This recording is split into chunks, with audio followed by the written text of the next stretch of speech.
Imagine I went to my daughter's wedding, the daughter I had devoted my entire life to, but she coldly told me, "Dad, I'm sorry, but you weren't invited. Please leave." I left in silence, my heart shattered by the betrayal, but in 2 hours, her perfect wedding turned into a nightmare.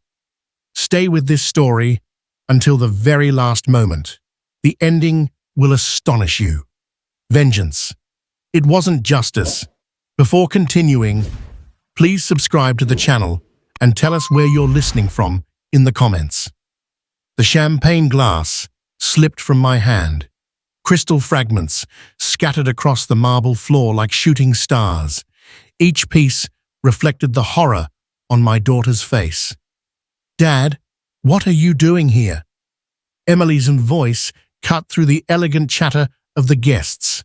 If you're watching this video, please like, subscribe to the channel, and tell me in the comments where you're watching my story of revenge from. I want to know how far it has reached. Her wedding dress, on which I had spent $12,000, rustled as she stepped back. "You weren't supposed to come." I stood frozen in the entrance of the grand ballroom, still holding the gift-wrapped box I'd carefully prepared myself. White roses, imported from Colombia, filled every corner. Their fragrance mixed with expensive perfume and judgment. The chandelier overhead cast rainbow patterns onto the walls, the rental of which had cost me 3 months of profit. "Sweetheart, it's your wedding day." My voice sounded softer than I intended. "I just wanted to congratulate you both." Michael appeared beside her in his perfectly tailored tuxedo, his smile as sharp as winter. "Mr. Clark, I believe there's been a misunderstanding." "What misunderstanding?" I looked at both of them, searching Emily's face for the little girl who used to beg me to push her higher on the swing. Emily glanced at the observing guests. Women in designer gowns whispered behind crystal champagne flutes. Men in $1,000 suits pretended not to look, while clearly hearing every word. This is a private family celebration," she said, her voice tight with shame. "Immediate family only." The words landed like ice water. 28 years of bedtime stories, school plays, and dance recitals collapsed into that one sentence. 28 years of choosing her college fund over my own retirement, her happiness over my comfort. "I paid for this wedding, Emily." The words came out firm, factual. "Every single flower, every plate, the dress you're wearing." Michael's jaw tightened. "Money doesn't buy class, sir." "Michael is right," Emily whispered, not meeting my eyes. "It's not about the money. It's about fitting in. You don't understand the kind of people who are here." I understood perfectly. The construction workers who built their houses weren't welcome at their parties. The man who had sacrificed everything so his daughter could marry into their world had served his purpose. Around us, conversations had completely stopped. A photographer lowered his camera. The string quartet played on, oblivious to the drama unfolding on their elegant stage. "I see." I set the gift box on a nearby table, between untouched champagne glasses and white orchids. "I wouldn't want to embarrass you." "Dad, please don't make this harder than it has to be." I studied her face, memorizing features I had kissed goodnight for 18 years. Her mother's green eyes were now cold as river stones. The smile, which had cost me hours of orthodontist visits, turned away from me. "I truly wonder if you were in my place. What would you do? Would you choose to be quiet, to maintain peace, or would you dare to face everything to reclaim your voice? I want to know your opinion because every story is like a candle that can light the way for someone else." "You're right," I said, quietly. I don't belong here. The walk to the exit stretched out like a marathon. Designer heels clicked against the marble. Whispered conversations resumed behind my back. Someone laughed loudly, artificially. My work boots, polished for the occasion, felt heavy against the flawless floor. Outside, the spring air flooded my lungs like a taste of freedom. The parking lot stretched before me, filled with luxury cars I could never afford. My pickup truck sat alone in the furthest corner, exactly where it belonged in their world. I took out my phone, my fingers steady despite everything. 25 years of building a business from scratch had taught me patience. 25 years of raising a loving, yet ungrateful daughter had taught me the true value of loyalty. The screen lit up with missed calls from my lawyer about a real estate dispute. I bypassed them to find another number, one I hadn't called in months, but suddenly needed. My thumb hovered over the contact name. Business Services, First National Bank. Inside that ballroom, my daughter was celebrating her new life without me. Outside, I was about to start mine without her. The phone rang once before someone answered. Heavy doors sealed shut behind me with the firmness of a closing vault. The wedding music faded into whispers as I crossed the asphalt toward my truck, each step more deliberate than the last. The gift box was still on the table, abandoned like everything I had ever given them. The March wind carried the scent of approaching rain. Darker clouds gathered over the Wai, Gothic spires of the Spokane Grand Hotel, casting shadows over luxury vehicles that cost more than most people's homes. My boots crunched on the gravel as I reached the truck. Keys were already in my hand. Inside the cab, the silence enveloped me like armor. The dashboard clock read 3:47 p.m., enough time before the bank's Saturday closing time. Enough time to make several important calls. I scrolled through my contacts until I found what I needed. First National Bank Business Services flashed on the screen. My finger hesitated for exactly 3 seconds before pressing call. First National, Patricia speaking. How may I help you? Patricia, this is Clamar James Clark, account number 77945512. I need to initiate a stop payment on several authorized transactions. Certainly, Mr. Clark. Allow me to pull up your account. Can you verify your social security number and your mother's maiden name? It's standard procedure. I gave the information, watching guests arrive at the venue's main entrance. Women in silk dresses, men adjusting expensive cufflinks, none of them knowing what was about to happen. Tell me whether you have parents, grandparents, or older family members who deserve more respect than they currently receive from their families. Alternatively, tell me if you yourself are going through a situation in which you're not appreciated as much as you truly deserve. Thank you. I see several large transactions from today.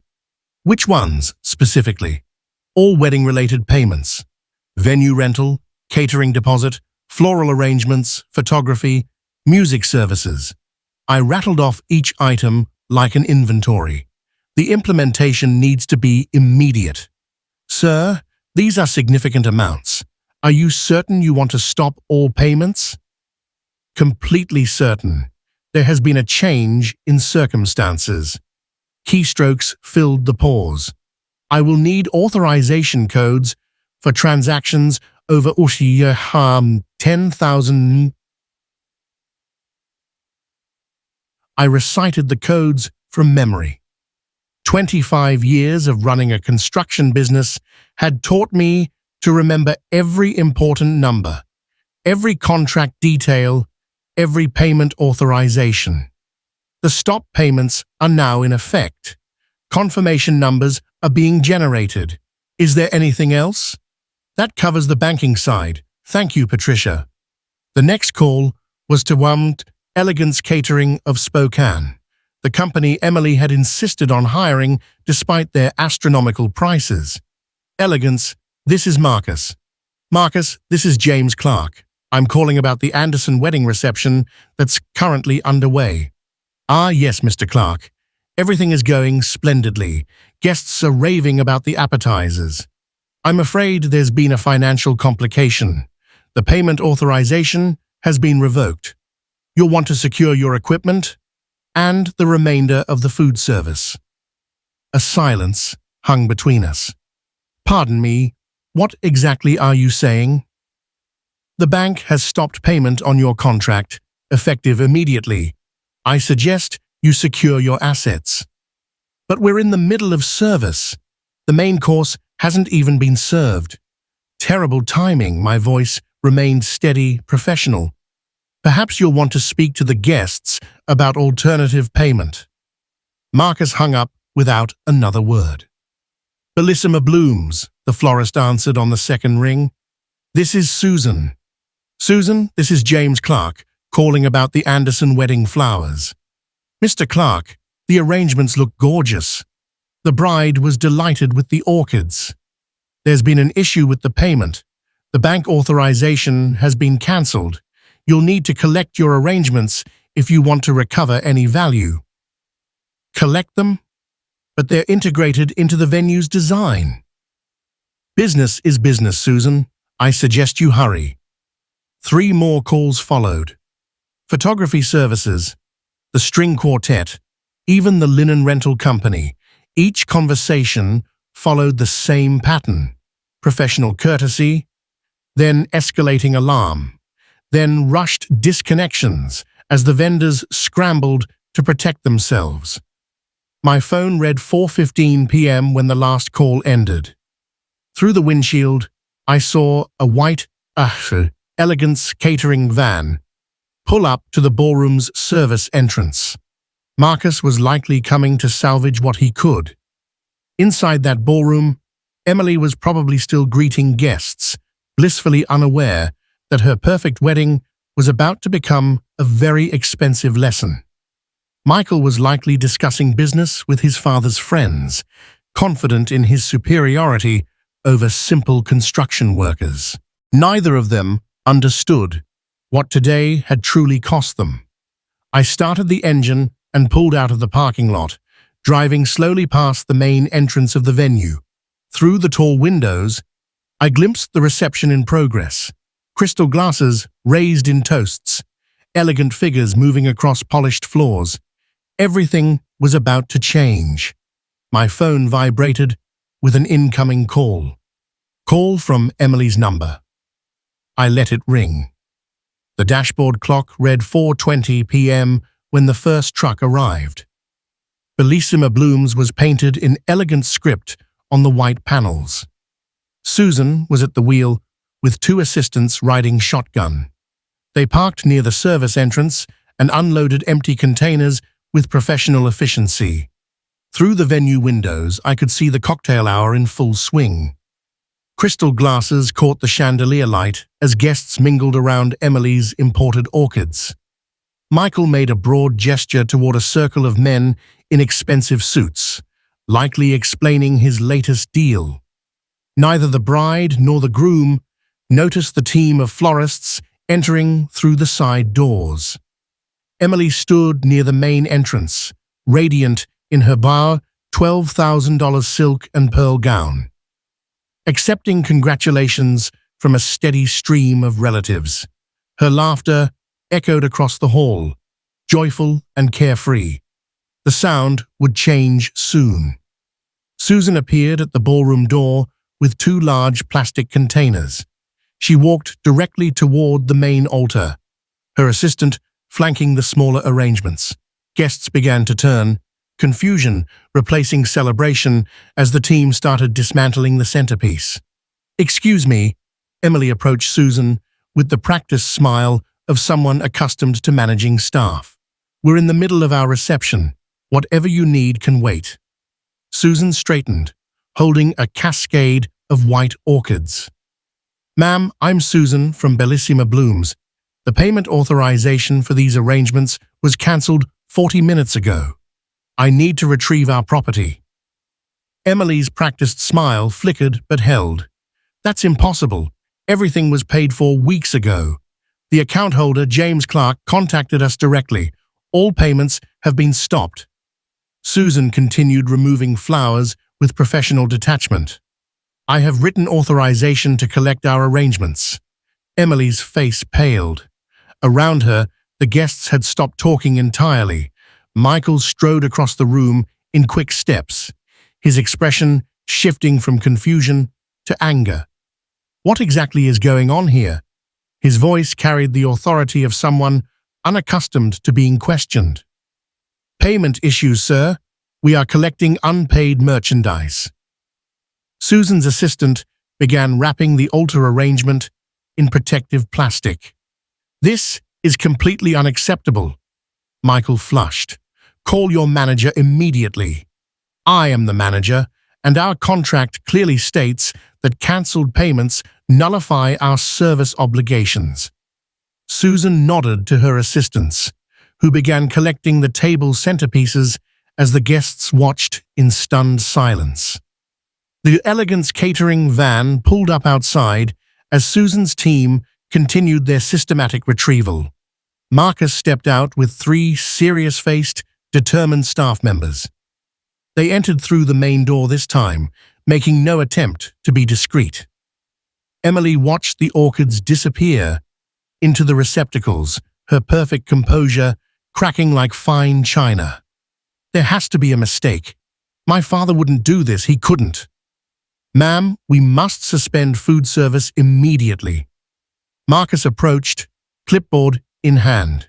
Payment authorization was revoked at 4:15. We are contractually obligated to protect our equipment and remaining inventory. Michael stepped between Marcus and Emily, raising his voice. This is my wedding reception. You can't just stop service in the middle of an event. Sir, we can and we must.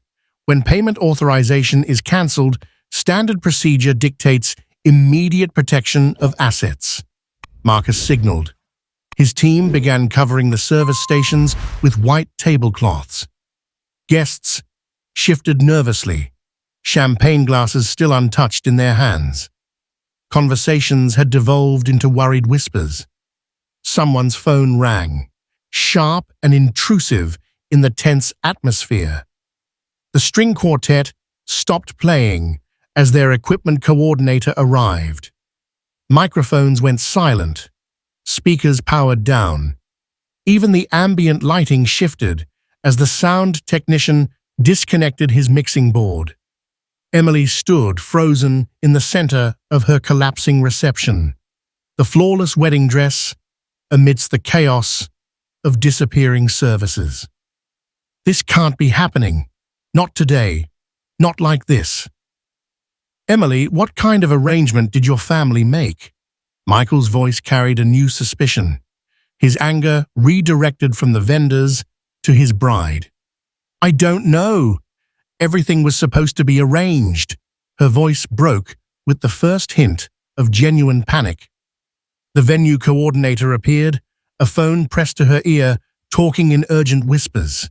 She approached Emily with evident reluctance. Mrs. Anderson, I just spoke with our accounting department.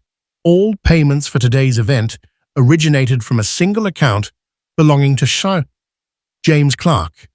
The holder of that account has revoked authorization for all transactions. Emily's serenity shattered. The girl who had dismissed her own celebration was finally grasping the scope of her father's generosity and the consequences of her cruelty. She pulled out her phone, her fingers trembling, searching for a familiar contact. Outside, in the parking lot, my phone began to ring. It vibrated against the dashboard. Emily's name lit up the screen. Through the windshield, I could see her silhouette at the venue entrance, a phone pressed to her ear with desperation. I didn't answer. Not yet. If you're watching this video, please like, subscribe to the channel, and tell me in the comments where you're watching my story of revenge from. I want to know how far it has reached. 25 years of loving that woman had led to this moment. 25 years of believing that sacrifice would forge character instead of destroy it. She was 3 when her mother died. Cancer took Sarah in 6 brutal months, leaving me with a toddler who asked for mama every morning and night. I could have remarried quickly, found someone to help raise her. Instead, I chose to be everything Emily needed. "Daddy, will you read me another story?" she asked at 5, curled against my chest in her pink pajamas. I'd already read 3 books. I had an early morning meeting with potential investors, but her green eyes, Sarah's eyes, held such trust. "Of course, sweetheart. Daddy always has time for you." That became my motto. James Clark always had time for Emily, for her money, and for whatever she needed to be happy. Private school tuition consumed half my quarterly profits when she turned 8. The best education money can buy, I told myself, signing checks that meant fewer business expansions, smaller personal budgets. Emily hugged me when I told her about Riverdale Academy. "Thank you, Dad. I'll study hard and make you proud." She did study hard, making straight A's through elementary school. In the school plays where I sat in the front row, my calloused construction hands clapping louder than any other parent. Emily found me afterward, radiant with satisfaction. "You saw me remember all my lines, Dad. I thought about you the whole time." High school changed things. Riverdale Academy meant affluent classmates with trust funds and summer homes. Emily started noticing differences. Her 15th birthday party cost more than some cars. A BMW in the driveway, professional catering, designer decorations. Everyone else's dad drove a BMW. "This Honda is kind of embarrassing." That was 2015, the first time money became expected instead of appreciated. I should have recognized the warning sign. College expenses almost ruined the business expansion I'd been planning. Northwestern University. Emily's dream school required sacrifices beyond tuition. Sorority dues, spring break trips to Cancun, study abroad programs in Florence. Every semester brought new financial demands. "Dad, I need $3,000 for the business fraternity trip. It's essential for networking." Phone calls became transaction requests. Visits home reduced to only holidays. When Emily called, the conversation lasted just long enough to explain why she needed money and how quickly she needed it wired. Grad school brought Michael into her life. Old money, family connections. Everything I couldn't provide, despite decades of hard work. Emily started making comments about my appearance at family gatherings. "Could you wear something other than those work boots when you come over? Michael's friends will be there." The woman who once thanked me for bedtime stories was now embarrassed by the man who had given her everything she'd ever wished for. My success in construction meant nothing to her new social circle. Building the company that financed her princess lifestyle made me unfit for her lifestyle. Last Christmas, she introduced me to Michael's parents as Emily's father, a small business owner. Small business. 25 years of building Clark Construction from scratch, employing 60 people, earning enough to sustain her lifestyle, reduced to a small business. "Dad, we need to talk about wedding financing. Michael's family has certain expectations for the ceremony." "No, thank you for offering to pay. We wouldn't appreciate your help. Just expectations." As if my life's work existed solely to meet their social needs. Wedding planning meetings felt like business negotiations. Emily brought spreadsheets. Michael offered opinions on cost-effectiveness. Neither acknowledged that every line item represented months of my labor. Flowers imported from Colombia, champagne that cost more per bottle than my workers earned in a day, a dress worth more than most people's monthly rent. It's not about money, Dad. It's about quality. Michael's family understands quality. Quality that my money bought, but my presence diminished. The very success that made her dream wedding possible made me too common to attend. My phone vibrated again. Emily's third attempt in 5 minutes. Through the venue windows, I could see her pacing back and forth, her wedding dress trailing behind her like a flag of surrender. 25 years of sacrifice had created this moment. Not a grateful daughter celebrating her father's generosity, but a desperate woman finally understanding what she had lost. The irony was perfect. The love that had spoiled her would now teach her its true value.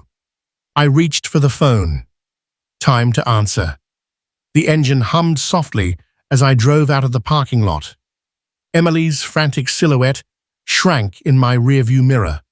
Her phone shone like a beacon in the gathering darkness, calling me for the 7th time in 10 minutes. Each ring felt deliberate, controlled. My timing, not hers. The drive home took 20 minutes through the Saturday evening traffic in Spokane. 20 minutes watching my phone light up with Emily's name. Each call more desperate than the last. By the time I reached my driveway, she had left 4 voice messages. I listened to them sitting in my garage. Engine off. The garage door closed behind me like a curtain falling on the day's first act. Voicemail 1. Dad, something is wrong with the payments. There's been a mistake.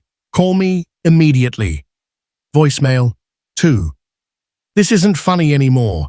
The vendors are taking everything. People are staring at me. Call me back. Voicemail 3. Please, Dad. I don't understand what's happening. Michael's family is asking me questions I can't answer. Voicemail 4. Voice breaking. I need you. Please answer, please. The phone rang again as I finished the 4th message. Emily's name flashed on the screen, accompanied by a picture from her college graduation. The last time she had hugged me without asking for money. On the 5th ring, I finally answered. Hello, Emily. Dad, finally. What have you done? How could you ruin my wedding? Her voice now carried pure panic, none of the controlled dismissal from this afternoon. Good. Panic meant awareness. Awareness was the first step toward understanding. I didn't ruin anything, I said, keeping my voice level. I simply stopped paying. You can't just stop. It's my wedding day. There are 60 people here asking why the flowers are gone and why dinner service stopped. Where are you calling from? The hotel. We had to. The venue coordinator said we needed to pay the bills before we could stay, so they had been asked to leave. That explained the echo in her voice, the absence of wedding music in the background. Emily, I need you to listen to me carefully. When was the last time you thanked me for anything? What, Dad? This is no time for a lecture. I need you to call these vendors and fix this disaster. Answer the question. When was the last time you expressed genuine gratitude for my financial support? Silence stretched between us. In the background, I could hear Michael's voice, sharp with frustration. I don't remember specific times, but I've always been grateful. You know that. Actually, I don't know that. What I do know is that 3 hours ago, you told me I didn't belong at your wedding. A wedding I paid for entirely. I didn't mean it. I was stressed. Wedding day nerves. Her voice shifted, adopting the placating tone she'd perfected in college when asking for spring break money. Dad, please, I'll make it up to you. We can talk about everything later, but right now, I need you to authorize the payments so we can salvage what's left of the reception. What is left? The cake is still here. Some of the guests are still here. The photographer is waiting to see if we can work something out. And what exactly do you plan to use for payment? Another longer pause. I thought you'd take care of it. You always take care of it. I always have. Do you know how much I've spent on you over the last 25 years? Dad, please don't make me guess numbers right now. I'm in crisis. Take an educated guess. I don't know. Maybe £50,000? I almost laughed. $50,000 wouldn't have covered her sophomore year at Northwestern. Emily, I have spent over $300,000 on your education, housing, transport, and lifestyle since your mother died. That doesn't include what I spent today. The line went silent, save for the sound of her breathing. 300,000, that can't be right. It's conservative. I have documentation for every expense. Why are you telling me this now? Because you never asked. In 25 years, you never once inquired about the cost of your lifestyle or expressed concern about the burden it placed on me. Burden? I'm your daughter. Yes, you are. And I loved you enough to sacrifice everything for your happiness. The question is, what have you sacrificed for mine? Michael's voice grew louder in the background. She muffled the phone for a moment, her voice a barely audible, panicked argument. Dad, Michael's family is very upset. They're asking us about our finances. They want to know how we're going to pay for this. That's between you and your husband. I don't have that kind of money. You know I don't. Then perhaps it's time you learned how to earn it. The silence that followed lasted nearly 30 seconds. What do you want from me? I want you to understand what you threw away this afternoon when you dismissed the man who made your lifestyle possible. I understand now. I was wrong. Can we fix this? We'll see. I'm reviewing our entire financial relationship. There will be documentation. We'll talk about this thoroughly when I'm ready. If you're watching this video, please like, subscribe to the channel, and tell me in the comments where you're watching my story of revenge from. I want to know how far it has reached. I ended the call and turned off my phone. Through the kitchen window, I could see the lights of Spokane beginning to twinkle in the distance. Emily was out there somewhere, facing her first night of financial independence. The education was just beginning. The warm glow of my desk lamp cast familiar shadows over 25 years of meticulous record-keeping. Filing cabinets lined one wall of my home office like sentinels, guarding secrets Emily had never bothered to ask about. Tonight, those secrets would finally serve their purpose. Coffee steamed next to my computer as I opened the first drawer, labeled Emily Education 2005-2023.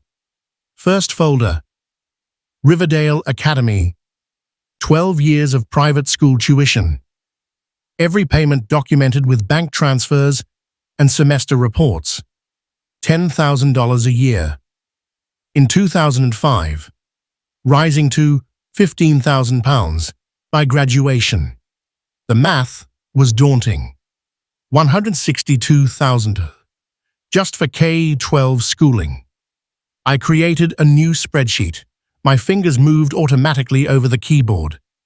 Column headers, date, description, amount, category, running total. 25 years of fatherhood reduced to data and formulas. This Northwestern University folder came next, thicker than the others, crammed with residence contracts, meal plan agreements, study abroad program fees. Tuition alone. Net $65,000 a year for 4 years. Room and board, another $18,000 annually. Spring break trip to Cancun during her junior year, $3,500. Summer in Florence during her art history major, $8,200. Essential for my education, Dad, she had said about Florence. It's how people in my program network.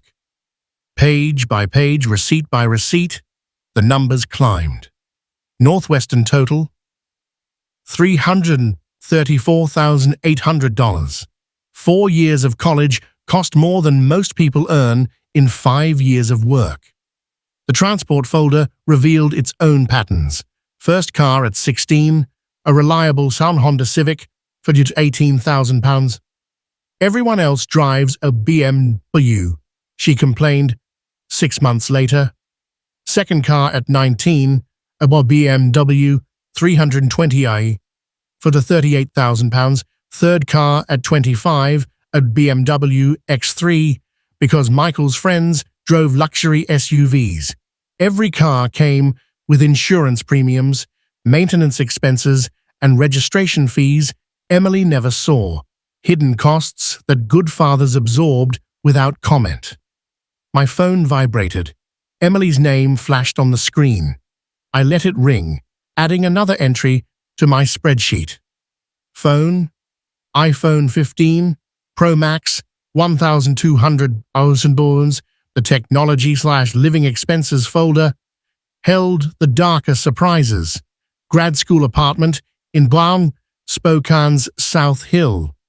$2,800 monthly rent for 3 years.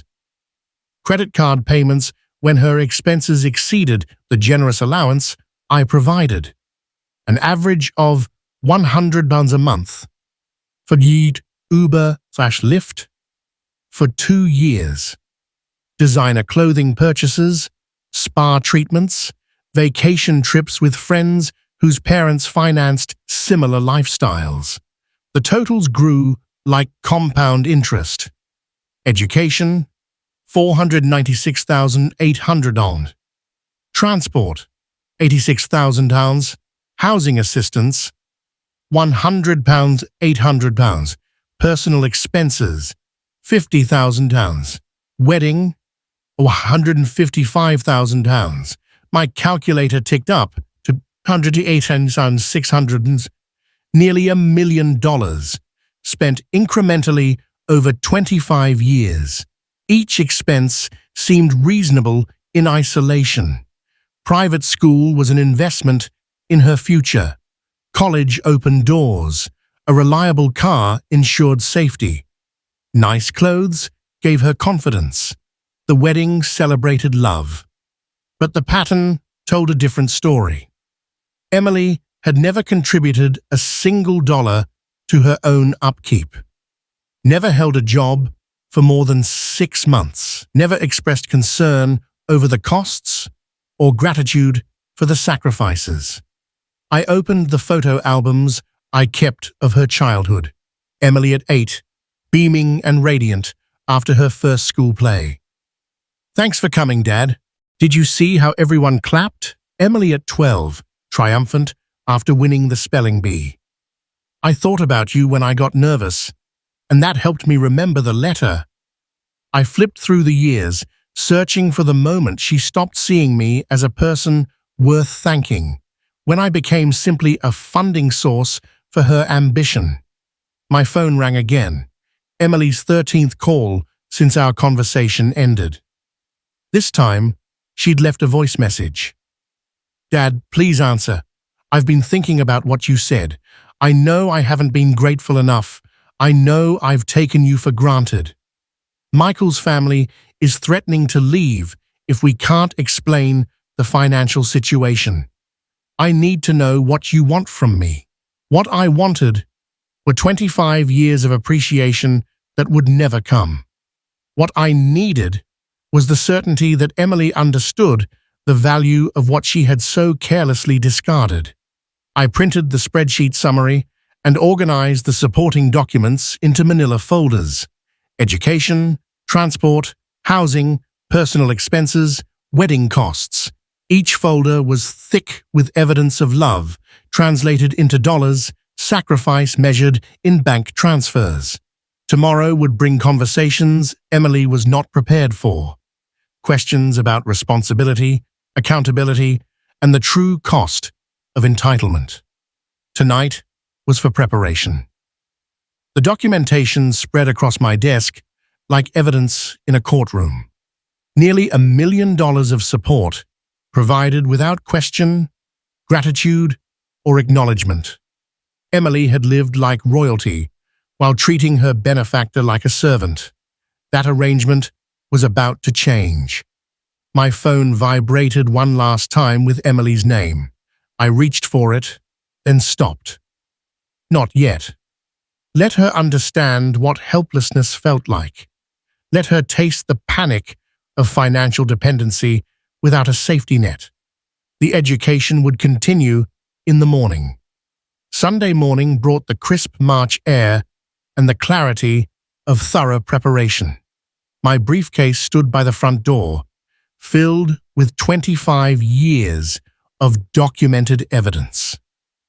Margaret Richards had agreed to an emergency consultation at 9 a.m., professional courtesy between business owners who understood that some situations couldn't wait until Monday. The law office felt appropriately sober. Mahogany paneling, legal volumes lining the walls, certificates documenting decades of successful practice. Margaret Richards herself met me in the conference room. Her silver hair and sharp suit projected the competence I needed. "Mr. Clark, I've reviewed your preliminary documentation. This level of record-keeping is exceptional." She spread my folders across the polished table, scanning the financial summaries with practiced efficiency. Each page represented months of Emily's lifestyle, financed by my sacrifice. The total amount involved, nearly $1 million over 25 years. That is considerable even by our standards. "I want this handled professionally, I said, settling into the leather chair across from her. "No emotion, just business.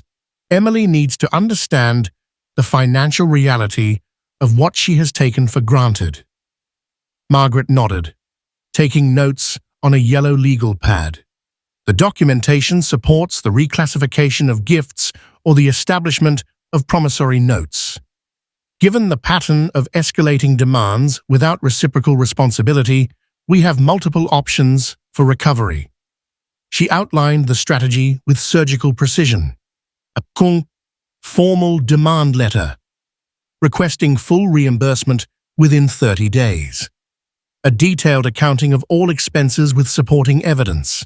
A clear timeline for response and negotiation. Professional consequences for non-compliance. This approach transforms a family dispute into a business transaction, much cleaner for all involved. By 11 a.m., the documents were drafted. Official letterhead, formal language, grave implications. The demand was simple: £880 to £600 reimbursed within 30 days, or legal proceedings would commence. "We'll arrange for courier delivery this afternoon. Signature required, creating an official record of receipt." I drove home with copies of everything, satisfaction mingling with sadness at the necessity of such measures. Emily had created this situation through years of entitlement. I was simply providing the consequences she had never faced. At 2:15 p.m., my phone rang. The courier service, confirming delivery to the Spokane Grand Hotel, room 1247. Receipt signed by Emily Clark Anderson. The formal process had begun. I imagined Emily's confusion as the hotel desk called up a legal delivery. Her assumption it was vendor-related paperwork. Michael taking charge as the responsible husband, breaking the official seal with typical arrogance, then reading, understanding dawning slowly. The phone started ringing at 2:47 p.m. Emily's name flashed repeatedly on my screen. I let every call go to voicemail, each message more desperate than the last. And message 1. Dad, what is this legal document? This can't be serious. Message 2. $900,000. That's impossible. You never said these were loans. Message 3. Please call. Michael's family is asking questions I can't answer. Message 4. Voice breaking. I don't understand how everything went so wrong so fast. At the Grand Hotel, Emily and Michael were discovering what accountability looked like when it was backed by legal authority. 25 years of gifts had been reclassified as recoverable debt. Her financial dependency was now documented, quantified, and subject to collection procedures. The wedding disaster had been the opening act. This was the main performance. Margaret had explained the process clearly. Civil debt recovery follows standard procedures. They would need legal representation to respond correctly.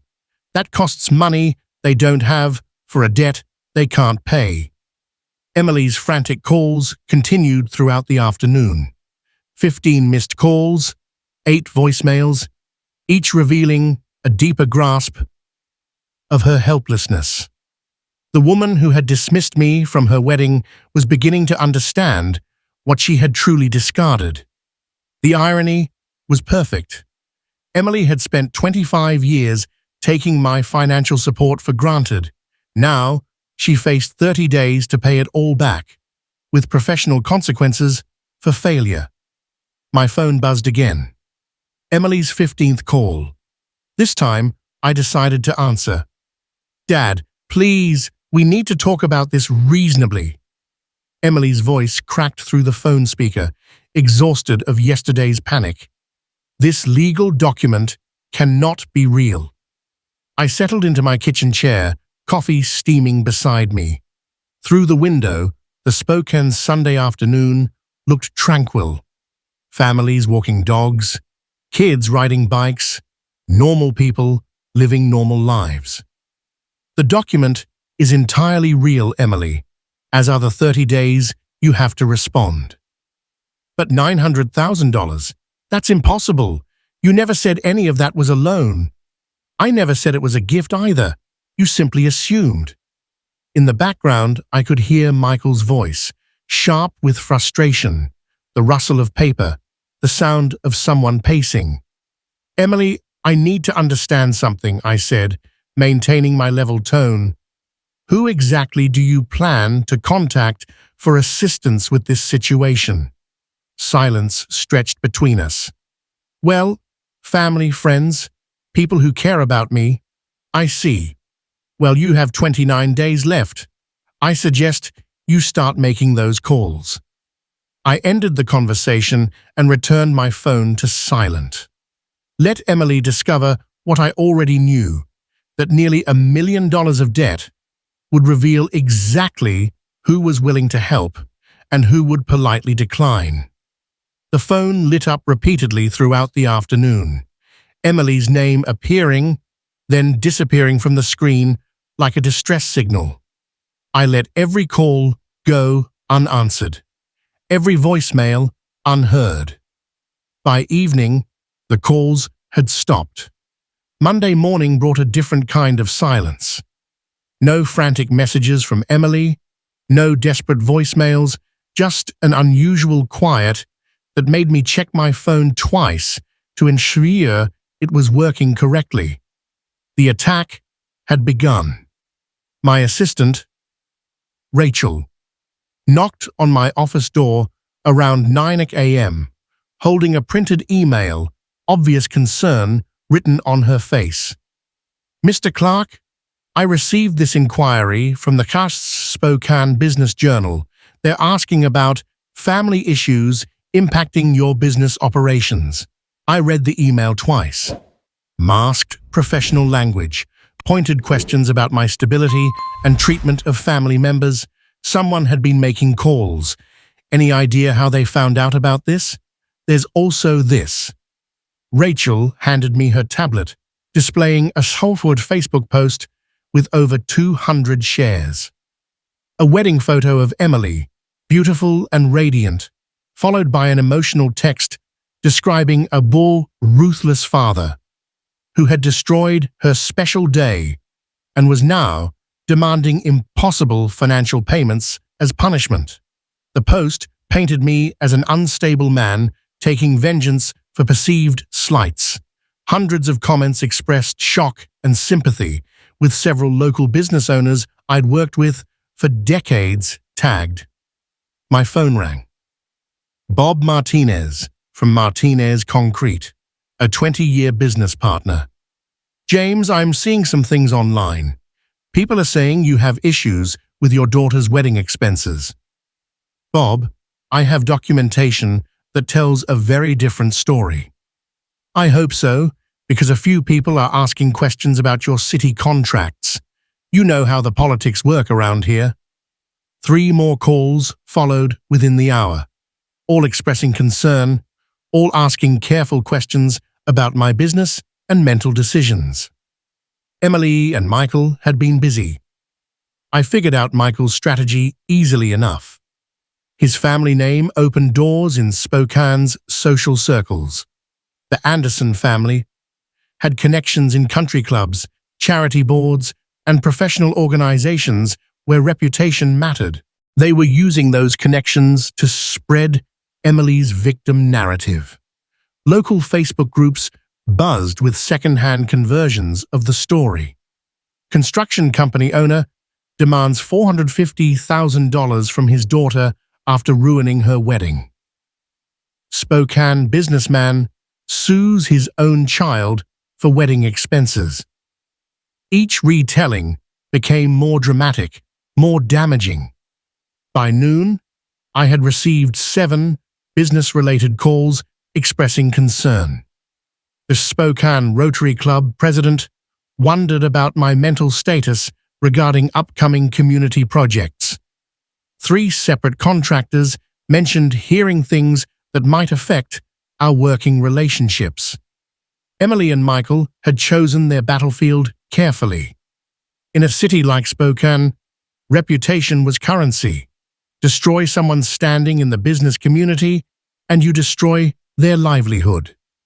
They had miscalculated one crucial factor. I drove home and pulled out the documentation Margaret Richards had helped me organize. 25 years of financial records, categorized and summarized. Every check, every payment, every expense Emily had never asked about or appreciated. Then I made my own calls. Margaret, I need to schedule a press conference for tomorrow morning. We're going public with the full financial documentation. Are you certain? Once this information is public, it can't be retrieved. Emily and Michael have already made it public. Now it's time for the truth. The next 6 hours were methodical preparation. I contacted the Spokane Business Journal directly, offering complete financial transparency. I called the 3 reporters Emily's campaign had reached out to, promising documented evidence that would tell the real story. Most importantly, I contacted 25 years of business partners, community leaders, and professional associates, people who had watched me build Clark Construction from nothing, people who had seen my dedication to both business and family for decades. Dave, call everyone on our contractor list.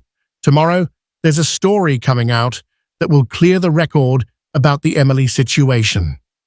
By evening, I had confirmation from the Spokane Business Journal that they would run a feature story. Local news stations agreed to cover the press conference. The documentation was copied and ready for distribution. Emily's attack had lasted 3 days. My response would last 1 morning. The truth, properly documented and professionally presented, would speak louder than social media manipulation and emotional appeals. 24 days remaining on the legal deadline. By tomorrow afternoon, Emily would understand that destroying a reputation was a game better played by people with real substance to defend. Tuesday morning arrived with the precision of a construction schedule. At 9 a.m., I released 25 years of financial documentation to every platform Emily and Michael had contaminated with their lies.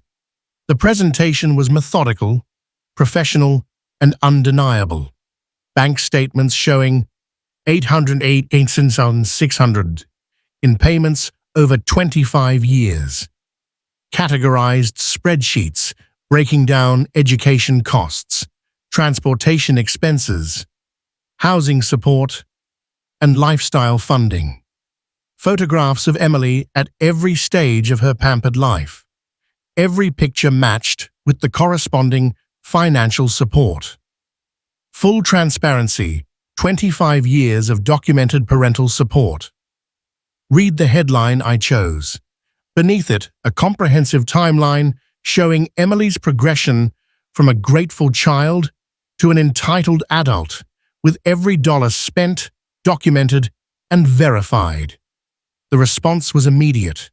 Within the hour, my phone started ringing with different voices. Not concerned this time. Support. James, I had no idea the extent of the support you gave, said Tom Bradley, from Hahi Bradley Electrical. My kids are in college, and I'm spending maybe $15,000 a year total. You spent that much every semester. Bob Martinez called back. I owe you an apology. After seeing those bank records, I understand exactly what you're dealing with. That level of entitlement would break any parent. The social media momentum shifted like an avalanche in reverse. Comments that had supported Emily's victim narrative suddenly looked naive in the context of financial reality. Screenshots of the bank statements showing $52,000 annual college tuition payments, receipts for 3 different luxury cars, 28 years of housing, clothing, and lifestyle expenses that most families would consider impossible to afford. Margaret Richards called at 11 a.m. James, the response has been extraordinary. The Spokane Business Journal wants to run a story about financial accountability and entitlement. You've managed to turn a reputation attack into a moment of community education. By noon, Emily's original Facebook post looked pathetic against the mountain of evidence I had provided. People were sharing my documentation with comments like, "This is what real parental sacrifice looks like." And, "No wonder he's seeking reimbursement." That level of support is a full-time job. The Spokane construction community rallied completely. Contractors who had questioned my stability were now sharing stories about my work ethic and integrity. The Rotary Club president issued a public statement supporting my position. Even the Psulwe mayor's office posted a comment about the importance of financial responsibility in family relationships. Dave texted me from the construction site. "Boss, the crew is talking about your situation. Everyone's behind you. Nobody can believe what Emily put you through." Local news stations picked up the story as a human interest piece on parental sacrifice and accountability. The documented evidence made their job easy. They simply had to present the facts and let viewers draw their own conclusions. Emily's attack had failed spectacularly. Her portrayal of victimhood could not survive of contact with 25 years of documented financial reality. The community that had briefly questioned my stability was now questioning hers. Michael's family connections worked against them. Now, their social circle was seeing exactly what kind of people they had welcomed into their network. The Anderson family credibility was being used to spread lies about a respected businessman who had simply documented the truth.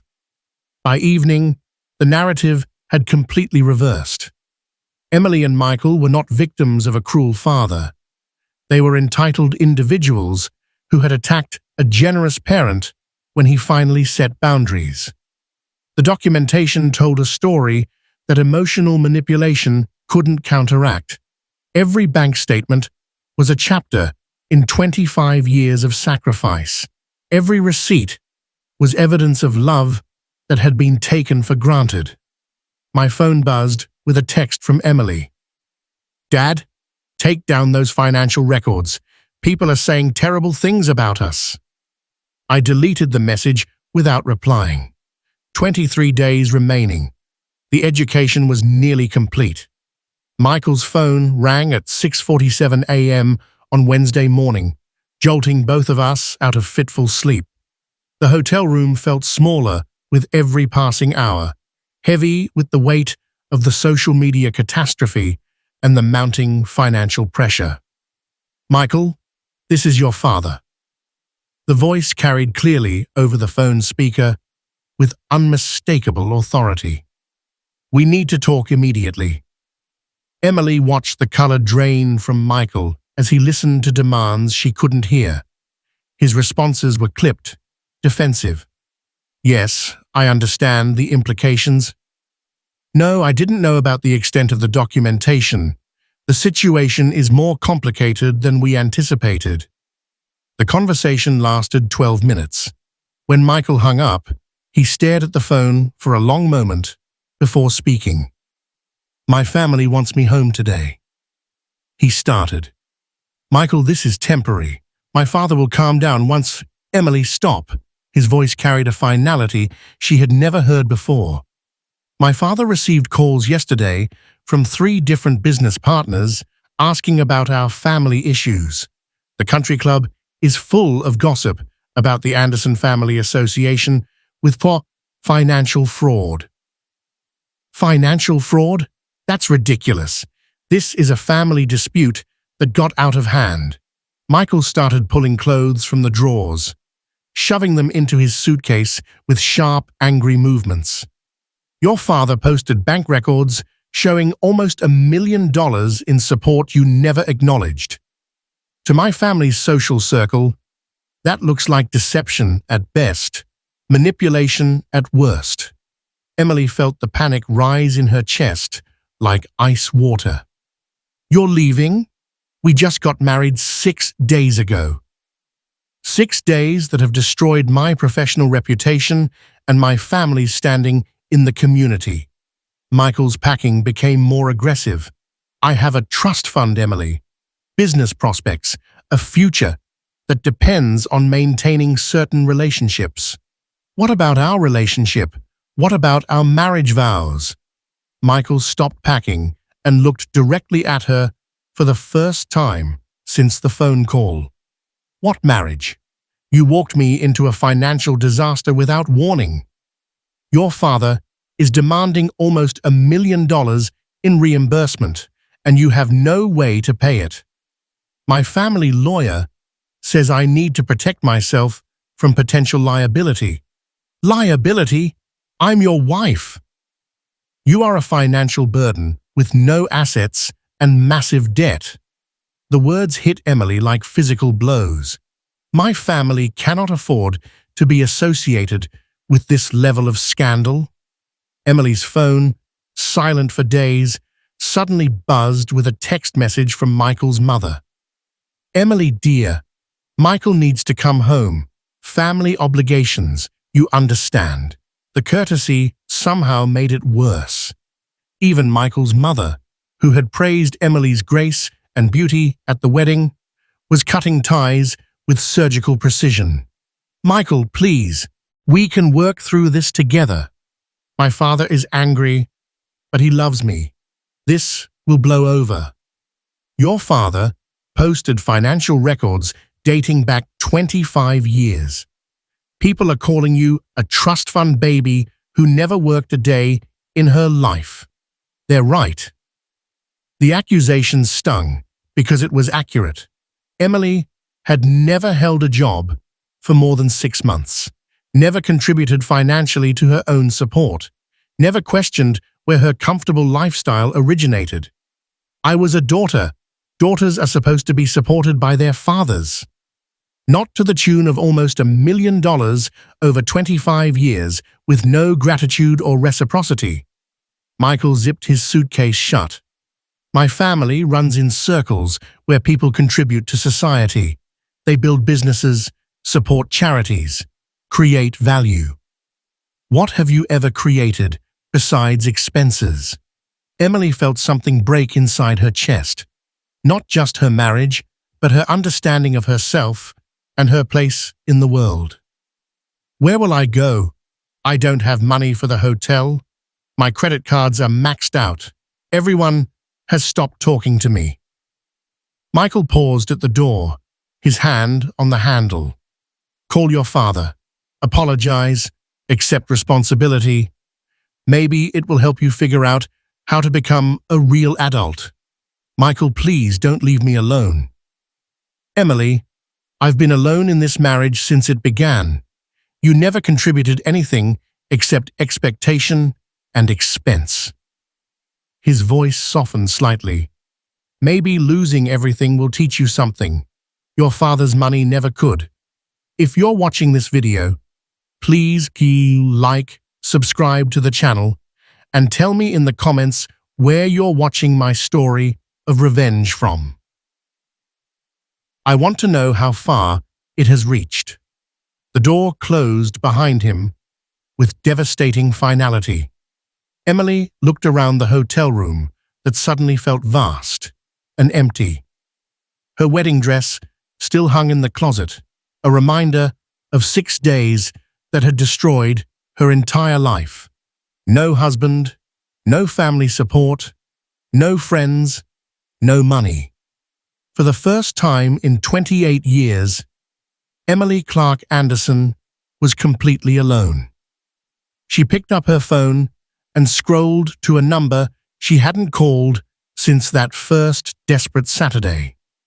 Her father's contact information appeared on the screen like a lifeline she wasn't sure she deserved.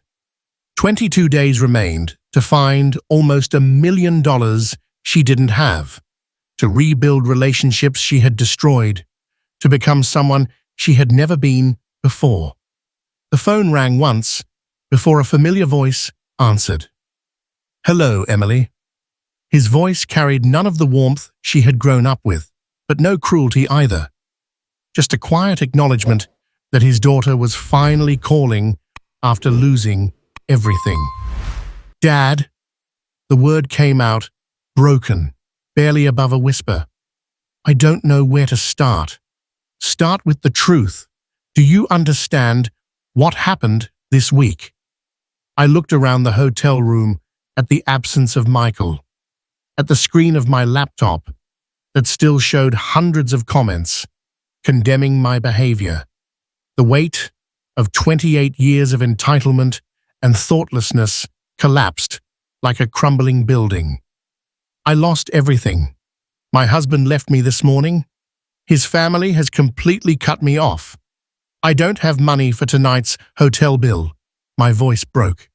Everyone hates me. Do you understand why? The question hung in the air like a challenge. Because for 28 years, I blamed others for my problems. I made excuses. I held someone else responsible for every consequence.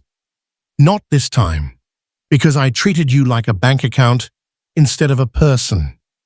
Because I never appreciated what you sacrificed for me. Because I was selfish and entitled and cruel. Silence stretched between us. I could hear him breathing, considering my words. Continue. I saw the financial records you posted. $900,000 in 25 years. I never asked where the money came from. I never properly thanked you. I never considered what you were giving up to provide for me. Tears came freely now, the first genuine tears I'd cried since this began.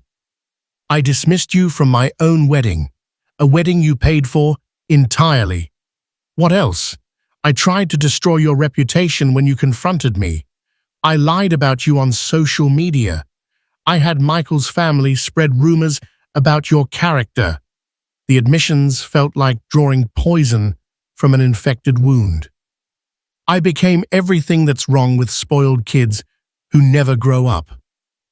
Emily, his voice softened slightly, do you remember when you were 8, after your mother died? You'd hug me every night and tell me I was the best dad in the world. I remember. I wanted to give you everything because I loved you. But somewhere along the way, giving you everything became the reason you stopped loving me. I never stopped loving you, Dad. I just stopped showing it. I stopped being grateful. I stopped being a daughter, and I became a consumer. What do you want from me now? The question terrified me, because I understood it wasn't just about immediate help. It was about what kind of relationship we could have in the future. I want to earn your respect. I want to become the daughter you deserve to have. I want to learn how to be an adult who contributes instead of just taking. I wiped my eyes with the back of my hand. But first, I need help surviving long enough to prove I can change. What kind of help? I need enough money to stay at the hotel for 1 more week while I find a job. Any job. I need the chance to prove I can support myself. Emily, if I help you this time, there will be conditions. Anything. You will secure employment within 2 weeks. I don't care if it's cleaning offices or waiting tables. Pride is a luxury you can no longer afford. I understand. No financial requests for 6 months. Prove you can live on what you earn. Yes, we will speak once a week, but our conversations will be between 2 adults, not a father and a dependent child. I want that. I want to earn the right to be your daughter again. Emily, I will transfer $1,000 to your account. That covers this hotel for a week and basic groceries. After that, you are on your own. Dad, thank you. I know I don't deserve... You're right, you don't deserve it. But everyone deserves a chance to grow up, even at 28 years old. His voice carried both sternness and hope. Emily, I've always loved you. Now I want to see if I can respect you too. I won't disappoint you. The names and places in this story have been changed to protect the identities of those involved. We do not share this to judge, but in the hope that someone will pause and reflect on how many mothers are silently suffering within their own homes. I truly wonder, if you were in my place, what would you do? Would you choose silence to preserve peace? Or would you dare to confront everything in order to reclaim your voice? I long to hear your thoughts, because every story is like a candle that can light the path for someone else. I firmly believe that God always blesses, and that courage leads us toward brighter days. As we close, I leave you with 2 of the channel's most beloved stories. I am certain they will surprise and inspire you. Thank you for staying with me until this moment.